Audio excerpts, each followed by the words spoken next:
Have you ever noticed how some older men walk into a room and instantly shift the energy? No flashy clothes, no cheesy pickup lines, no desperate need to prove anything. And yet, younger women notice. They lean in, they listen, they smile. It's not magic, it's not money, it's presence, it's maturity, it's confidence that doesn't try too hard. If you're a man in your 40s, 50s, maybe even 60s, and you're watching this, I'm going to tell you something most guys your age don't hear enough. You're not past your prime. You're just starting to understand your real power. Because here's the truth. Youth might attract attention, but depth, composure, and masculine stillness, that's what keeps it. That's what drives younger women crazy in ways they don't fully understand. In this video, we're breaking down 7 powerful flirting tactics older men use not to impress, not to convince, but to draw younger women in naturally with no chasing, no pretending, no games. Every one of these strategies is backed by psychology and, yes, sharpened by the wisdom of Stoicism. You'll learn how to be less obvious but more unforgettable, how to speak less but say more, how to touch her attention without even touching her. But fair warning, this isn't for men who want shortcuts or fake charm. This is for men who are ready to own their years, their silence, their energy, and let that speak for them. So, if you're 1, how old are you? Ready to play a different game, the kind only men with real presence can win, you're in the right place. Make sure you subscribe right now, because what you're about to learn doesn't just change how women see you. It changes how you see yourself. Let's start with the first tactic. Number 1. Own your age. It's your secret weapon. Own your age. Don't hide it. Don't shrink it down or try to package it like something you're trying to pass off. Age isn't a flaw. It's a fit. It separates the boys from the men and women, especially younger women. Notice it when you carry it well. The mistake most older men make when they flirt with younger women is not what they say, it's how they carry themselves. They try too hard to compensate. They speak fast, laugh loud, chase trends, and try to shrink their age down to something more socially acceptable. But that energy smells like insecurity, and no one is drawn to that. What actually creates attraction is something quieter. Stillness, presence. When you walk into a room and your posture already speaks, when your eyes don't scan but observe, when you move like you've got nothing to prove and no one to impress, that's when she starts paying attention. Not because you're younger, but because you're solid. You are not competing with the boys. You've already won that round. She's not looking for someone who mirrors her world. She's looking for someone who's walked through storms and didn't lose his balance. Someone who's been broken, rebuilt, tested, and didn't crumble. Someone whose face holds stories and whose silence speaks louder than flattery. You don't need to fake youth. You need to radiate depth.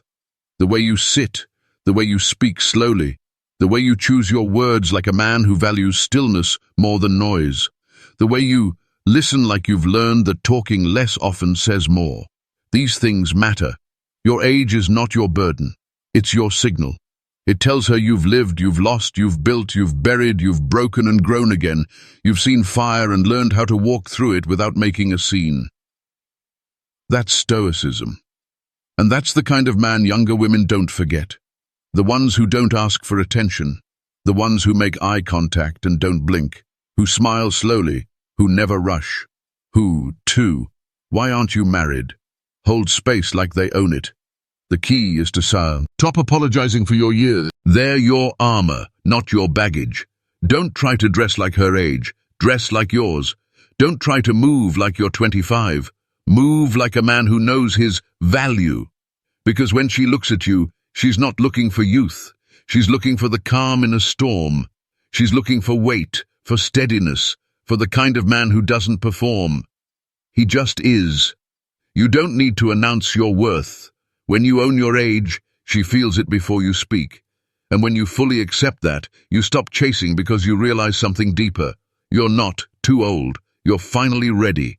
If you feel that, type it in the comments. I own this. Stick around. What's coming next might just change how you move for the rest of your life. Number 2, don't chase her beauty, see through it. You see a beautiful woman and something in you tightens. Your eyes widen. Your voice lifts just a little.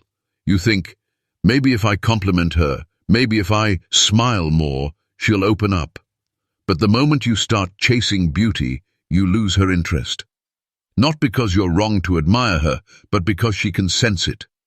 Women, especially younger women, have felt pursued for their looks their whole lives. They know what it feels like to be seen as decoration. They're numb to compliments, immune to attention. She doesn't want another man who's stunned by her face. She wants a man who sees through it, a man who looks at her and isn't hypnotized, a man who recognizes beauty but doesn't shrink in front of it. Think about it. How do powerful men move through the world? They don't throw praise at every woman they meet. They're selective with their attention. They speak less and observe more. And when they do compliment someone, it lands harder because it comes from a place of clarity, not desperation. When you chase beauty, your energy becomes needy. You become predictable, replaceable, just another man hoping she picks up him. But when you see through it, when you look at her and don't flinch, something shifts. You stop treating her beauty like a prize and start treating her like a person. That's rare. That's attractive. And that's the difference between boys and men. Younger women crave being understood, not flattered. They want someone who listens to the subtext, who pays attention to the way they talk about their day, their passions, their fears. And when you focus on her mind, not her makeup, it disarms her. Suddenly, you're not like the others. You're not trying to impress. You're trying to connect. That's what pulls her in. She starts to lean forward, not because you chased her, but because you didn't. You held your ground. You made her feel like more than a mirror. There's a Stoic principle that fits here perfectly. Focus on what's within your control. You can't control her face, her body, her reaction, but you can control where you place your attention. You can choose to notice her calm under pressure, her curiosity, her wit. You can choose to admire something no one else does that makes you unforgettable. Because now, when you speak, it carries weight. She knows you're not chasing, you're noticing. That's power. So the next time you sit across from her and she looks stunning, don't get nervous, get sharper. Don't lower your standards to match her looks. Raise your standards for what beauty means to you. And when you compliment her, say something real, something that hits beneath the surface. Then go back to being still, being present. Let her wonder how you got so grounded. Let her feel that you're different. Because while other men get lost in her appearance, you just became the one man who saw past it. If that shift makes sense to you, write this down in the comments. I see deeper. 3. Do you date younger women? Stick around. The next insight isn't about saying more. It's about saying nothing and still having the upper hand. Number 3. Dominate the room without saying a word. You walk into a room, you don't say a word. No big entrance, no fake grin, no attention-seeking energy. Yet somehow, everyone notices you, especially her. Why? It's not about height, not about muscles, it's the energy. And energy is loud, even when you're silent. Every man gives off a signal when he enters a space. Most men radiate noise, nervous laughter, twitchy body language, too much eye contact, or none at all. They're trying to be noticed, and the harder they try, the more invisible they become. The man who truly dominates a room doesn't need attention. He owns the space by being anchored in himself, not distracted, not performing, just present. This presence is built on restraint, on calm. It's in how you walk, deliberate, not rushed. How you sit, shoulders relaxed, chin up. It's in the pauses before you speak, the patience in your eyes, the way you hold stillness like a throne, not a cage. When a woman sees that, she doesn't just see confidence, she sees command. And it stirs something deeper than attraction. It stirs curiosity. Who is this man? Why is he so composed? Why doesn't he need the room's approval? That's the beginning of dominance. not control over others, but control over yourself. There's a reason Stoicism has always been tied to powerful men, because it trains you to manage your reactions, your attention, your posture. The Stoics believed in mastering what's within. That inner mastery, when practiced consistently, becomes visible, tangible. People feel it when you enter a room, and it doesn't require wealth or status. It requires practice, practice holding silence, practice being comfortable, not reacting. Practice letting others talk while you observe. Practice being the calm center in a chaotic space. Younger women in particular are hyper-tuned to this kind of energy. They live in a world full of overstimulationless noise, messages, games. So when a man walks in and carries zero chaos, he becomes magnetic. Not because he demands attention, but because he doesn't chase it. You don't need to be the loudest voice. You just need to be the one who isn't rattled. That's what she remembers. Dominating a room is not about being alpha, it's about being grounded. It's not about being better than other men. It's about being better than your own impulses. You don't fight for space. You expand naturally into it with presence, with weight, with clarity. Let her notice you without words. Let your posture speak. Let your silence stretch. Let your stillness unsettle. What's weak and calm? What's real? You don't need to speak loudly to be heard. You just need to be deeply sure of yourself when you say nothing. And when the moment comes when you do finally say something, every head turns because they already felt you coming. If that's the kind of presence you're building, drop this in the comments.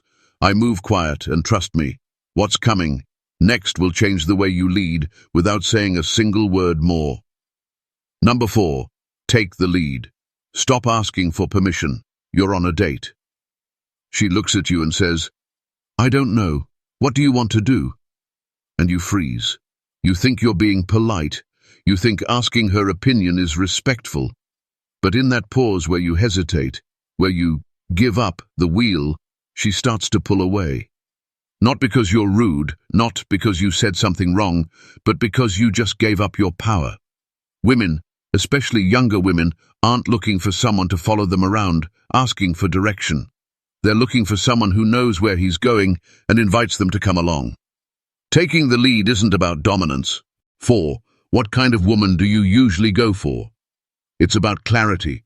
It's about presence. It's about knowing what you want, saying it simply, and moving forward without needing her approval first. Let's be clear. Taking the lead doesn't mean ignoring her. It means including her in a world you're already building. It means saying, "I made us a reservation here," instead of, "Do you want to eat here?" It means walking on the street side without needing to announce it. It means choosing the table by the window because the light is better and owning that choice. The moment you stop asking for permission, your energy shifts. You stop looking for validation. You stop outsourcing your confidence. And that's when she feels the shift. Not just in what you say, but in how you say it. Fewer questions, more direction. Less doubt, more direction. There's a calm strength in the man who leads without forcing. He's not loud, he's not aggressive. But when plans fall apart, he adapts. When things get awkward, he holds the frame. When emotions get high, he stays grounded. That's Stoicism in motion. It's Marcus Aurelius in the flesh, composed, decisive, ready. Younger women pick up on this instantly. They notice when you hesitate, when you fish for cues, when you backpedal on decisions. But they also notice when you don't flinch, when you say, "We're going here," and walk with purpose, when you touch the small of her back as you guide her through the crowd. Not because you're being controlling, but because you're creating direction and safety. Leadership is sexy. Quiet confidence is addictive. And the less you ask for permission to be that man, the more she wants to follow your lead. Now, let me pause here for something important. If this message is hitting something in you, if part of you is remembering the man you used to be or the one you've always wanted to be, then don't just listen, We're in the movement. Subscribe to this channel right now, and if you're ready to go deeper, to step fully into this version of yourself and connect with a community of men who are done asking for permission to lead their own lives, then become a Stoic member. We're building something powerful here, something solid, and I want you in it. Because the truth is, leadership isn't something you earn by waiting. It's something you claim by stepping forward. If this hits and you're done hesitating, write this in the comments. I lead now and don't go anywhere. What comes next will shift the way you create moments that she remembers long after the conversation ends. Number 5. Create tension, not attention. There's something more powerful than compliments, louder than showing off, stronger than trying to be the center of attention. It's tension. You see, most men think attraction is about being noticed. Loud laughs, bold moves, showing her you're the man. But all that energy is external. It's scattered. It fades fast. Because what grabs attention isn't what holds desire. Tension does. Something different. It pulls. It lingers. It builds pressure between two people without saying anything obvious. It's in the look that lasts a second too long. The pause before a response. The choice to not answer a question right away. The silence you let stretch between two sentences. That's what she remembers. That's what keeps her thinking about you hours after you're gone. Tension is space, controlled space. You're not chasing her with words or praise. You're inviting her into your energy without forcing it. And that gap between you and her, that space you leave open, makes her lean forward. Not because you begged for it, but because you didn't. This is where presence becomes more powerful than performance. You sit across from her, and instead of filling every silence, you wait. You let the air between you charge up. You let her notice the calm in your body. The 5. Are you always this charming? Steadiness in your breath. You're not rushing the moment. You're expanding it. This is rare for her. Most men are in a hurry to make a move, to get a laugh, to say something clever. But when you slow down, when you withhold just enough, you create mystery. You leave room for her imagination. And in that imagination, she starts to picture more. That's tension. Stoicism teaches us to stay anchored in discomfort, to not react instantly. That's exactly how you build tension. By not reacting right away, by being the one who doesn't flinch, by holding your ground, not just physically, but emotionally. She says something bold. You don't overreact. She tests you. You smile, but you don't bite. That control, that restraint is magnetic. But let's be clear, tension is not coldness. It's not pretending to be disinterested. It's emotional discipline. It's knowing you're attracted to her, but not collapsing into it. It's allowing the chemistry to build slowly, like fire smoldering before it explodes. That's what creates the pull energy women talk about. And here's the beautiful part. When you master this, you don't have to talk much. You don't have to impress. The room doesn't need to know your name, because the way you occupy space is doing all the work for you. One subtle touch at the right moment can send shockwaves through her body. A glance from across the room that lingers for half a second longer than expected can say more than a paragraph ever could. These are the moments she rewinds in her head. These are the fragments that build tension piece by piece. Remember, you're not here to entertain her. You're here to invite her into your world slowly, intentionally. And the slower you build that tension, the stronger the connection becomes. This is the power of not rushing, of not overreaching, of letting her feel your presence instead of your performance. If you're done trying to be the loudest in the room and ready to master tension instead, say it in the comments. I build tension. And don't blink now. The next move will shift how she hears your stories and what they unlock in her. Number 6, talk less. Tell stories. Make her imagine. You don't need to talk more. You need to talk better. There's a strange instinct many men have on a date.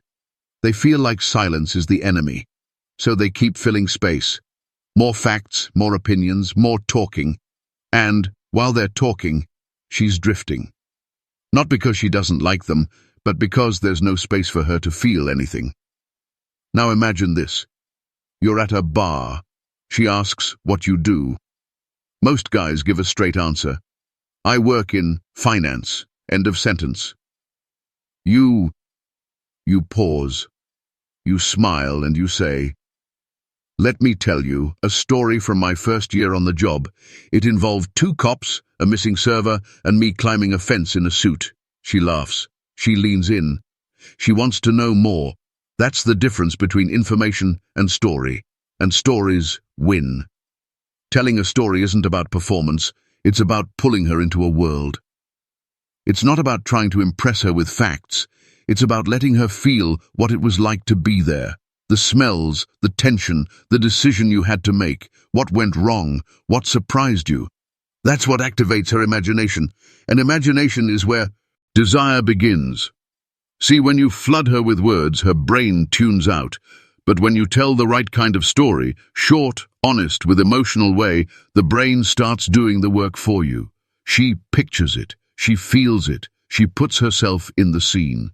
And that mental investment, it's deeper than logic. It's emotional. Here's the secret. Talk just 6. Why don't you have a girlfriend? Enough to plant the seed. Then let her imagination do the rest. This is why you don't need to explain everything. You don't need to overshare. Let your words breathe. Let there be space around them. Let her ask questions. Curiosity is more powerful than certainty. You're not trying to win with volume.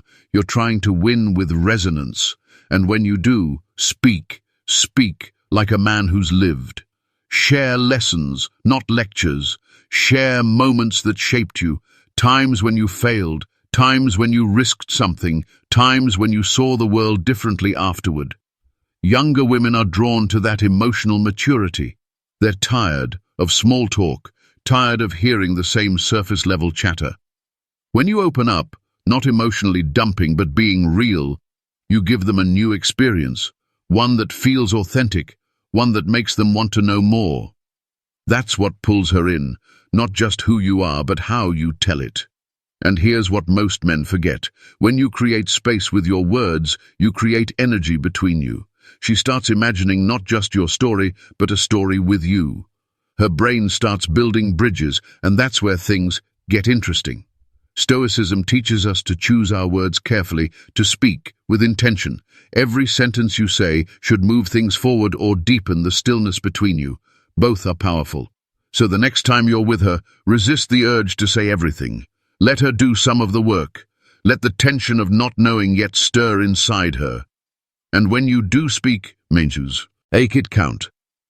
A story well told can live in her mind for days. A glance between sentences can linger for hours. You don't need a speech. You need presence, a memory, and the courage to say just enough.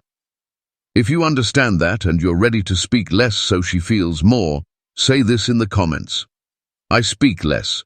Stick with me, because what you're about to learn next is what makes her chase something she can't explain. And that starts from within you. Number 7.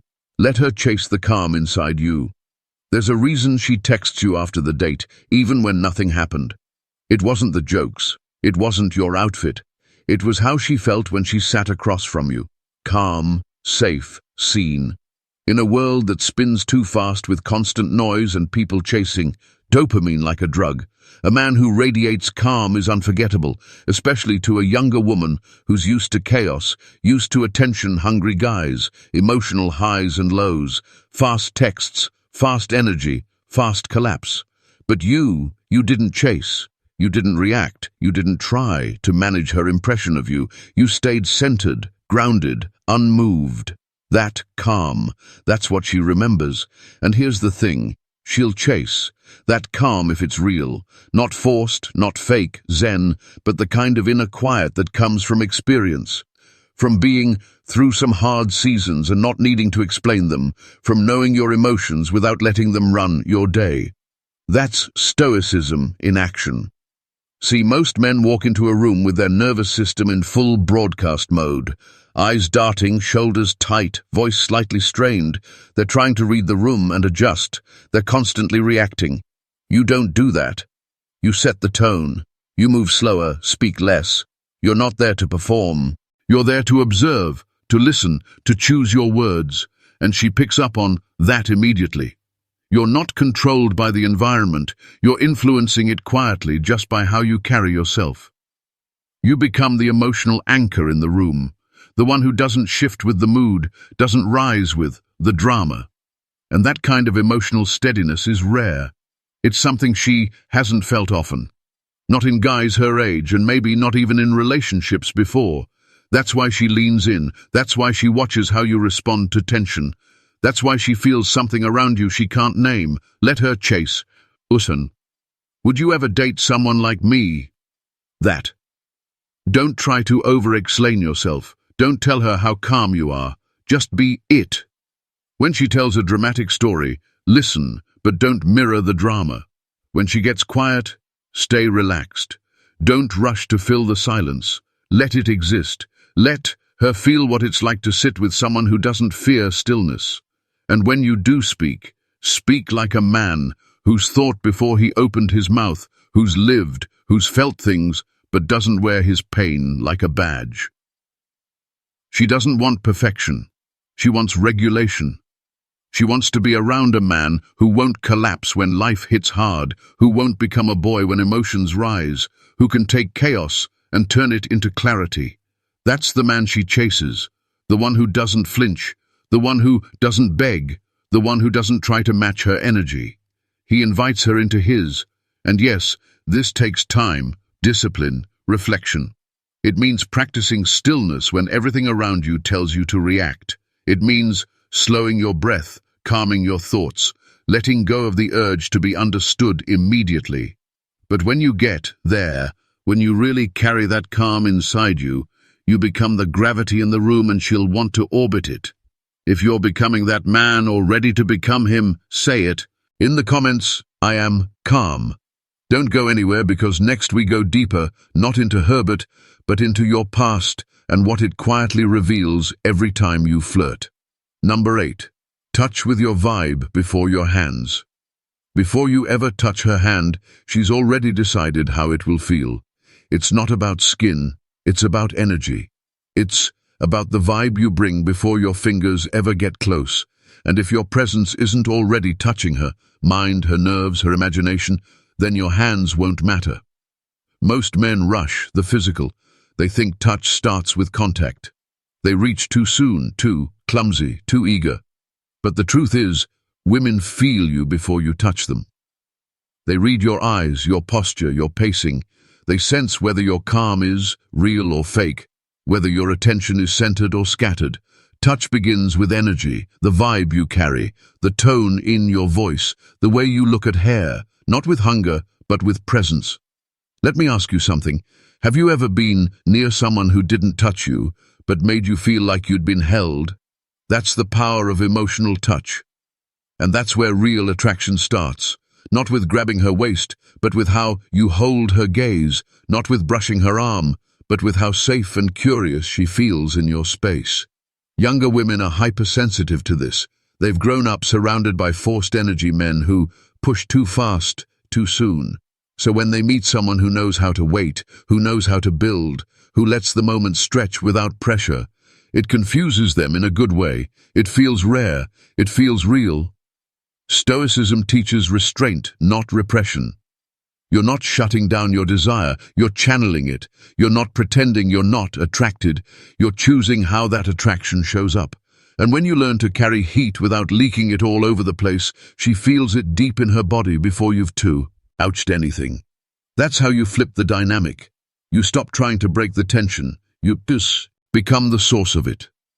And when you do touch urgently, slowly, it doesn't feel like a test. It feels like the obvious next step in a dance you're both already moving through. Think of touch like music.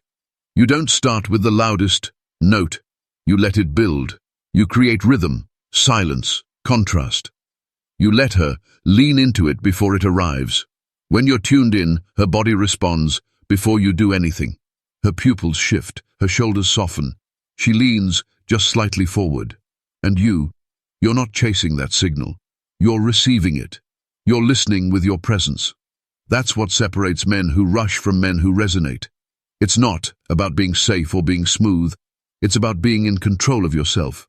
You don't touch because you need to. You touch because the energy has already earned it. And if you don't feel that, 8, are you always this calm? Vibe yet? You wait. You build. You create more space. You look. You listen. You let her curiosity rise. She's not afraid of being touched. She's afraid of being touched by someone who doesn't know himself.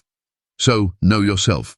When the moment is right, don't overthink it, but let your energy touch her long before your hand ever does, because that's what she'll remember. That's what she'll replay later alone. That's what makes you different.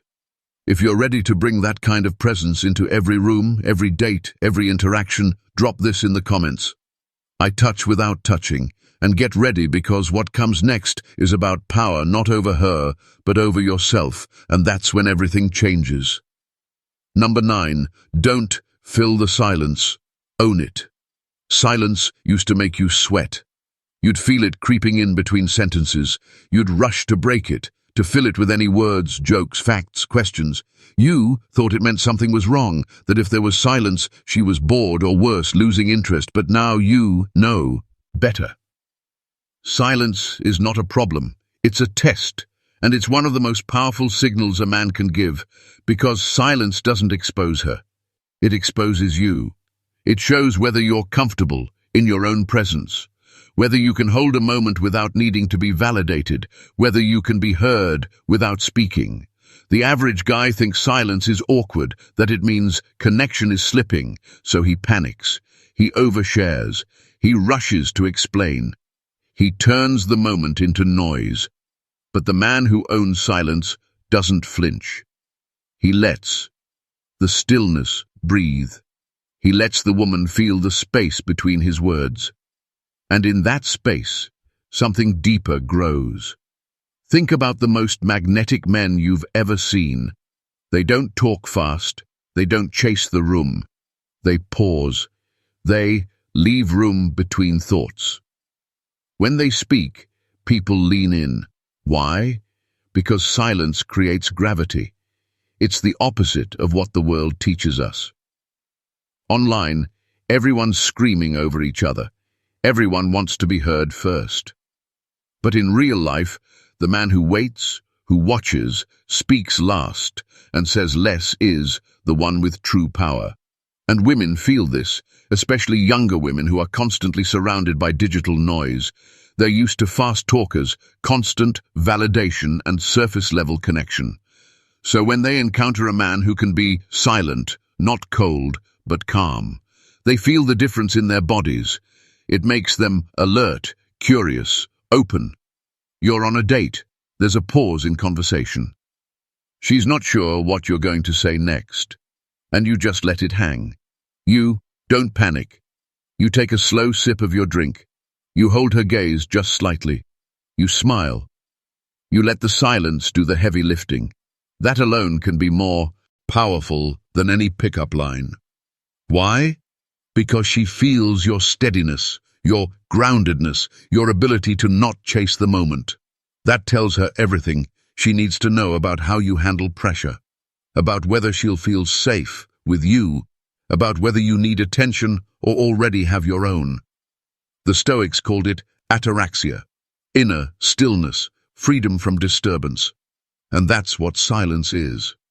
The modern battlefield where men prove their ataraxia, where you show you're not owned by emotion, you're not rushing to perform, you're not begging to be liked, you're just there, present, whole. This, 9.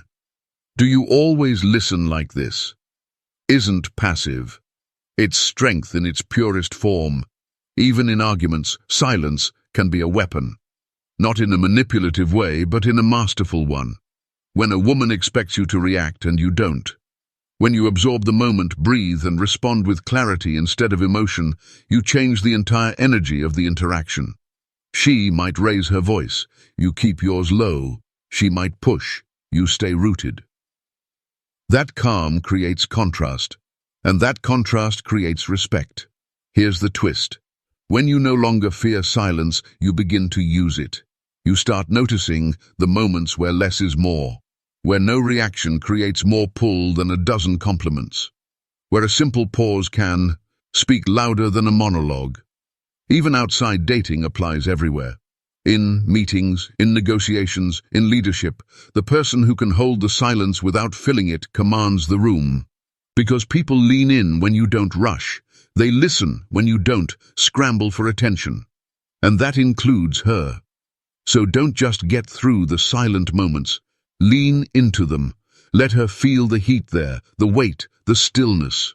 Let her feel your presence, not your performance. And when you do, speak. Make it land, make it slow, make it count. Because one sentence spoken from tries. Stillness can echo longer than a whole night of nervous words. If that's the man you're becoming, if you've stopped filling the gaps and started owning them, drop this in the comments. I hold silence. Stick around because in the next move, we step into the kind of presence that stays with her long after you're gone and might be the only thing she can't explain. Number 10. Kiss when it's quiet and she's waiting. The most powerful kiss doesn't start with a line. It doesn't follow a joke or a compliment or some planned-out move. It begins in silence. That moment when the world seems to pause. No more talking, no more performing, just presence. Her eyes are on you. You're close. The air shifts and she's not moving away. She's waiting. Most men ruin this moment. They rush it. They second-guess it, or they talk through it. They don't read the energy. They break it, but not you. You understand something deeper. The most unforgettable kiss is not taken, it's offered. And before it happens physically, it's already happened emotionally through the way you've carried yourself through your calm, through how you've created space for her to feel, to relax, to trust. This kiss is earned long before it lands. It's earned in how you made her feel when you met her, when you didn't try to prove anything, when you let her speak and actually listened, when you let the silence grow between you and didn't flinch, when your words had weight, when your presence told her, "I'm here, but I'm not chasing." You've built that, and now it's quiet. The world fades. There's a beat. She doesn't turn. What are you looking for? Pull away. Her voice slows. She looks down, then back at you. Her breath changes. And if you've been tuned in, not overthinking but feeling, you know that's the moment. Not when you feel ready, but when she is. Not when you plan it, but when the stillness opens the door. This isn't about technique. This isn't some alpha male timing trick. This is emotional intelligence, somatic awareness. It's presence. You're not waiting for the right moment. You're creating it by the way you stay, grounded, clear, and calm. By the way, your energy fills the space without flooding it. And when you do move in slowly, deliberately, it's not a surprise. It's a release of everything that's been simmering beneath the surface. Of the story you didn't have to tell, of the electricity you didn't have to name, because she's felt it too. She's been waiting too. And when you finally close that space, she doesn't resist, she melts. This kind of kiss has nothing to do with game. It's built on restraint, on reading cues, on being connected to yourself first so that you can connect to her without forcing. It's about honoring her pacing, not trying to impress her, but letting her feel you. Not just your lips, your vibe, your strength, your steadiness. All of it, wrapped in that one moment. And here's the Stoic truth. It's not the kiss that defines the moment, it's the presence behind it. Because you could kiss a dozen women and still not know what it means to truly be there.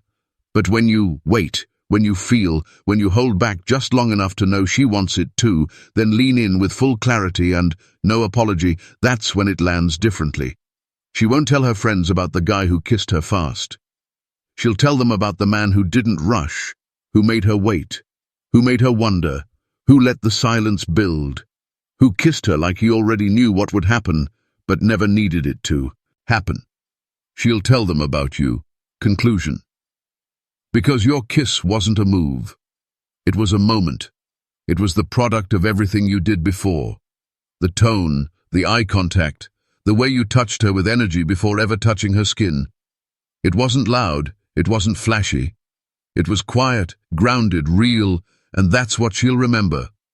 If that's the kind of man you're becoming her, already own that truth in the comments. I kiss with presence. And if you're still here, then you're not just watching this for entertainment.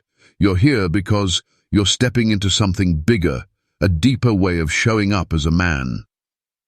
One that doesn't rely on gimmicks or manipulation, but on presence, on depth, on restraint, on being so grounded in who you are that she feels it before you ever touch her. If this video spoke to you, if something clicked, make sure you subscribe to the channel right now, because this is just the beginning. Every day we drop content for men like you, men who live with intention, who lead with clarity, who don't just want to attract women, but want to master themselves. And if you want to go even deeper, join our Stoic Brotherhood, our private membership, where we break this all down in detail. Tactics, mindset, real conversation, no fluff. You'll find men like you in there. Sharp, calm, powerful. Hit that join button. Thanks for watching. I'll see you tomorrow.